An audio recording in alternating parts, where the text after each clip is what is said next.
ایک بوڑھے باپ نے اپنے بچے سے پوچھا کہ بیٹا یہ دیوار پہ کیا بیٹھا ہوا ہے؟ تو بیٹے نے کہا کوا۔ کیا کہا؟ کوا۔ بوڑھے نے پھر پوچھا، آج کی جو ینگ جنریشن ہے نا، وہ اپنے باپ کی زیادہ سوالات برداشت، بولو نا، وہ خدا کی قسم سارا دن موٹیویشنل اسپیکر کو سنتی رہے گی نا، پھر بھی اپنے باپ کی بات اس کو برداشت نہیں ہوگی۔ دم ہی نہیں ہے اس میں، معاشرے کی اصلاح ہے ہی نہیں۔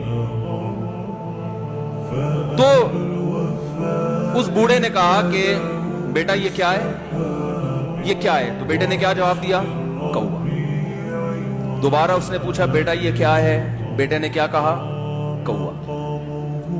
تیسری دفعہ پوچھا تو کوئی بہت ہی شریف خاندان کا بیٹا تھا، تو تیسری دفعہ میں سوال برداشت کر گیا، ورنہ آج نوجوان کے پاس بوڑھے باپ اور بوڑھی ماں کو برداشت کرنے کا حوصلہ نہیں۔ 2-3 سوالات پر ہی آگ بگولا ہو جاتے ہیں۔ وہ مجھ سے کہتے ہیں میرے ابا ایسے، میرے ابا ویسے۔ او بھائی، اگر تیرے ابا اچھے ہوتے تو اچھا تو دوست بھی ہو تو اس کے ساتھ اچھا سلوک کرنا چاہیے نا۔ ابا اما تو خراب ہو، پھر اچھا سلوک کرنے کا حکم، اس لیے کہ ان کے احسانات ان کی برائیوں سے بولو زیادہ ہیں۔ جو احسان انہوں نے کر دیا وہ ایسا آپ پر احسان کر دیا ہے کہ اب اس کا بدلہ قیامت تک آپ نہیں چکا سکتے۔ تو وہ باپ نے دوبارہ پوچھا، تیسری دفعہ پوچھا یہ کیا ہے؟ تو بیٹے نے کہا کیا ایک سوال کی پخ لگا کے رکھی، کچھ اور کام کر لو ابا، بار بار ایک ہی سوال ریپیٹ کر رہے۔ تو باپ کو اپنا زمانہ یاد آیا، اس نے کہا بیٹا جب تو چھوٹا تھا نا، تو نے 20 مرتبہ مجھ سے پوچھا تھا کہ ابو یہ 20 مرتبہ پوچھا تھا، اور میں ایک دفعہ بھی میں نے جھنجھلا کے جواب بولو نہیں دیا۔ تو چونکہ بچہ بھول جاتا ہے کہ میری ماں نے میرے لیے کیا کیا، اور خود ماں بھی بھول جاتی ہے، حقیقت تو یہ ہے، باپ بھی بھول جاتا ہے کہ میں نے اپنی اولاد کے لیے کیا کیا۔ اللہ چونکہ یاد رکھتا ہے، اس لیے اس نے قرآن میں بار بار ماں باپ کو بیان کیا ہے، بہت زیادہ بہت زیادہ۔ وَوَصَّيْنَا الْإِنسَانَ، فرمایا آرڈر نہیں دے رہا، حکم نہیں دے رہا، وصیت کر رہا ہوں۔ جیسے کوئی مرتے ہوئے دنیا سے جاتا ہے نا، ایسے وصیت کر رہا ہوں، حکم نہیں، وصیت۔ حکم سے بڑھ کر چیز ہے کہ ان کو نہیں بھولنا ہے، تم نے ان کو نہیں بھولنا ہے۔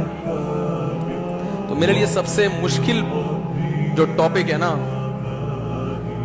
وہ والدین کے حقوق پہ بات ہے، کیونکہ جذبات بولنے نہیں دیتے۔ ساتھ دماغ کو اپنا ہٹاتا ہوں میں، جو آج کل والدین کے ساتھ ہو رہا ہے۔ اپنی بیوی کو دیکھا کرو یار، کیسے پالتی ہے، کیسے پالتی ہے بچوں کو، آپ کے دیکھا کرو، کیسے صبح صبح ان کے کپڑے استری کر رہی ہوگی، کیسے محبت سے ناشتہ بنا رہی ہوگی، کیسے محبت سے وین میں بٹھا رہی ہوگی۔ عورت کسی کے لیے بھی منافقت رکھ سکتی ہے، کسی سے بھی دشمنی رکھ سکتی ہے، اولاد کے لیے ماں سے بڑا تحفہ بولو، اولاد کے ساتھ کبھی بھی برا نہیں سوچتی ہو، ایسا اللہ نے اس پر احسان کیا، آج وہ برداشت نہیں ہو رہی۔ کم بخت مرنے کے بعد غسل نہیں دے رہے ہوتے اس کو، باپ مر گیا فوراً عیدی سینٹر غسل کے لیے، ماں مر گئی عیدی سینٹر۔ او بھائی اب تو آخری سفر ہے، بیٹی کو چاہیے ماں کو گود میں بٹھا کے غسل دے، فخر کرے، اس کی باڈی پہ ہاتھ نہیں لگا رہے، مر گئی ہے۔ کیسے یہ ہے اللہ کے ہاں میرے بھائی، تمہاری دولت کی کوئی ویلیو بولو نہیں ہے۔ تم کتنے بڑے سائنٹسٹ بن جاؤ، پہلے انسان بنو۔ انسان کچھ دنیا سلوٹ کرے گی مرنے کے بعد، خدا نہیں مانے گا۔